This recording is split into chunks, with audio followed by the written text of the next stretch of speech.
Hello everybody, this is Tom from the UBR. With the releases of Unity and Rogue in the near future, we decided that we might as well do a countdown of the top Assassin's Creed games, in order of best to worst.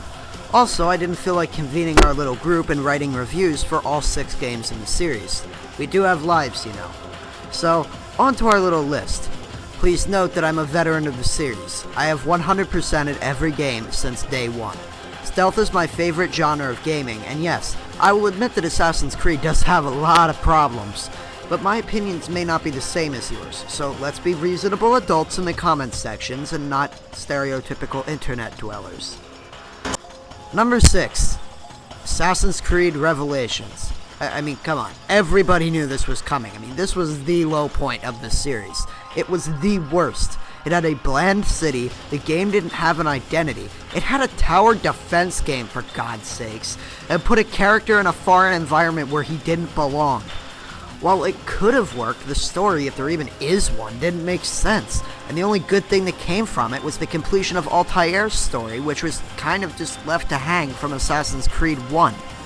Ezio stayed for one more story than he should have. Sorry, old buddy. This game was a period when Ubisoft think that they could bend the fans over and shove a pole up their asses and we would smile while it happens.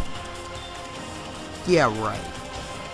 I never felt better. Okay, now I've never felt better. Number 5. Assassin's Creed Black Flag. Oh god. Put your keyboards down. Yeah, put it down. Look, Black Flag was fun. I played it to 100% and sold it shortly thereafter. Why? Simple.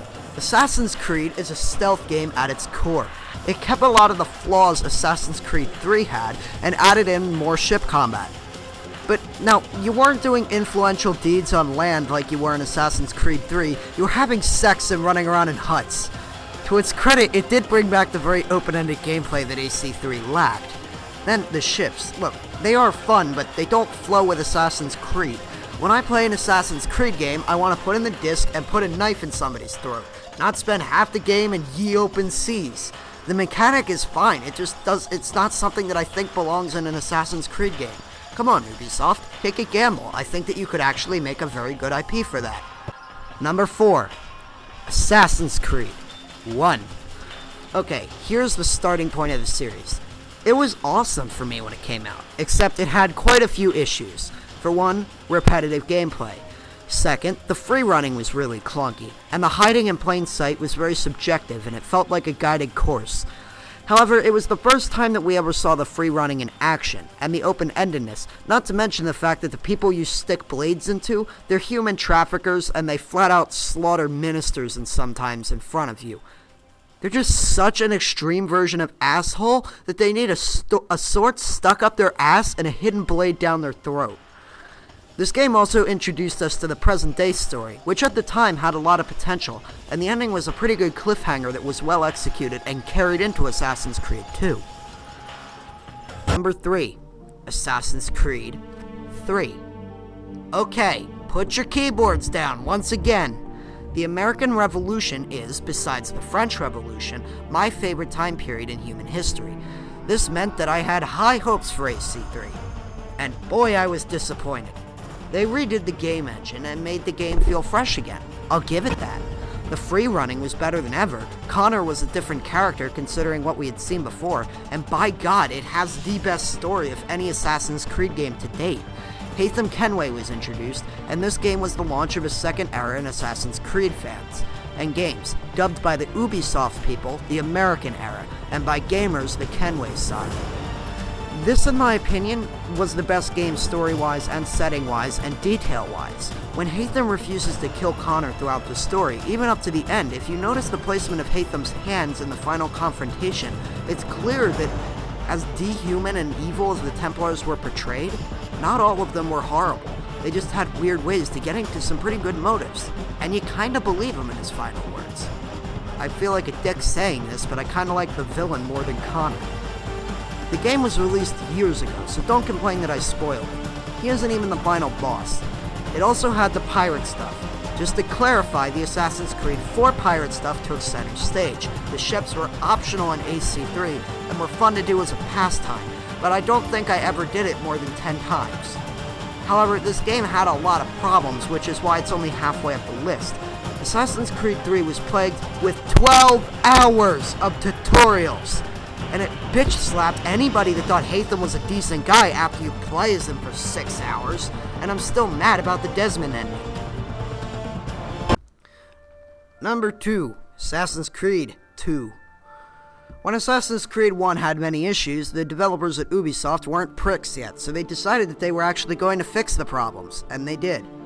They made a good protagonist, a complex plot, many huge cities to run around in, and beautiful architecture. They fixed the free-running mechanics, and people cared about Ezio. Ezio watched his parents die in front of him. Now, that was intense. Assassin's Creed 2 also added in the features of buying weapons. It also added smoke bombs and all kinds of different weapons like poison darts to your arsenal.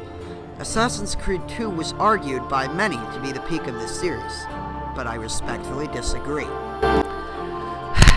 Number 1, Assassin's Creed Brotherhood. Put your keyboards down, or I swear to God. Look, Brotherhood was pretty much Assassin's Creed 2.5. However, I don't see this as such a bad thing. It kept all the good stuff that Assassin's Creed 2 had, and it seems like the bridge in between the Ezio and Altair era and the Kenway era. It introduced the feature of the Brotherhood being able to call upon your fellow assassins to help you out, while keeping all the core features of its direct predecessor. It started the kill streak combo system, which, while granted is a little overpowered, it's still fun. They one-upped the story, gave us the second best Templar besides Haytham, and this should have been the best ending to the Ezio storyline, as it sure as hell goes out with a bang, compared to Revelations. Ugh. Okay, now, once again, I have to reiterate, this list is purely based on what I think is an unbiased opinion.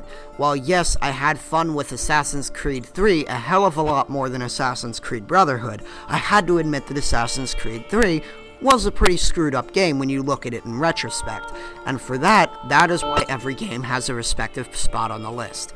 So, what can I say? It's all opinion, and be respectful. Thank you guys, thanks everybody, this is Tom from the UBR, and everybody have a good day.